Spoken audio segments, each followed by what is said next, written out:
2010ஆம் ஆண்டு. அப்போது திமுக ஆளுங்கட்சி, அம்மா அவர்கள் எதிர்க்கட்சி. ஒரு பெரிய மிரட்டல் விடுத்து அம்மா அவர்களுக்கு எதிராக மதுரை மாவட்டத்தில் பல இடங்களில் போஸ்டர் ஒட்டியிருந்தார்கள். அந்த போஸ்டரில் அம்மா அவர்கள் மதுரைக்கு வந்தால் திரும்பி செல்ல மாட்டார், மதுரைக்கு அம்மா அவர்கள் வரக்கூடாது என்று மதுரை மாவட்டத்தில் பல இடங்களில் அந்த போஸ்டரை ஒட்டி பெரிய மிரட்டல் எல்லாம் கொடுத்தார்கள்.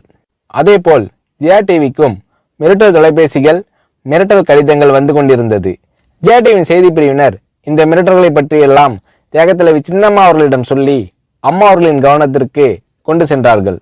அம்மா அவர்கள் துணிச்சல், வீரம், கம்பீரம் இவற்றின் ஒட்டுமொத்த உருவம். அதனால் புரட்சி தலைவி அம்மா அவர்கள், நான் மதுரைக்கு போய் தீருவேன், பொதுக்கூட்டத்தில் பேசியே தீருவேன், எது நடந்தாலும் எதிர்கொள்கிறேன் என்று சொல்கிறார்கள்.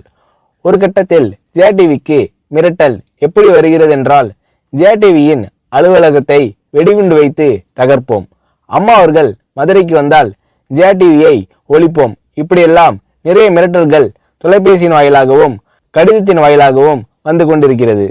இந்த மிரட்டல்களை எல்லாம் கடந்து அம்மா அவர்கள் மதுரைக்கு சென்று பிரம்மாண்டமான பொதுக்கூட்டத்தில் லட்சக்கணக்கான மக்கள் மத்தியில் எழுச்சி உரையாற்றும் போது, ஒரு எதிர்க்கட்சியின் தலைவி என்ற முறையில் என்னை நீங்கள் மிரட்டுங்கள், ஒரு எதிர்க்கட்சியினை நான் நடத்துகிறேன் என்பதற்காக கழகத்தை மிரட்டுங்கள், ஜெயா டிவியை எதற்காக மிரட்டுகிறீர்கள், ஜெயா டிவியின் அலுவலகத்தை நீங்கள் தகர்ப்பீர்களா, ஜெயா டிவியை நீங்கள் ஒழித்து கட்டிவிடுவீர்களா, பார்க்கலாமா, ஜெயா டிவியை ஒழித்து கட்டிவிட்டால் என்னுடைய அரசியல் குரலை ஒழித்து விடலாம் என்று கனவு காணுகிறீர்களா, ஜெயா டிவி என் உயிருக்கும் மேலானது, நான் என்னுடைய உயிரை விட அதிகமாக நேசிப்பது, என்னுடைய அரசியல் கரமாக நான் போற்றி புகழ்வது, அதன் மேல் நீங்கள் கை வைப்பீர்களா, பார்க்கலாமா என்று எழுச்சி உரையாற்றினார் புரட்சி தலைவி அம்மா அவர்கள்.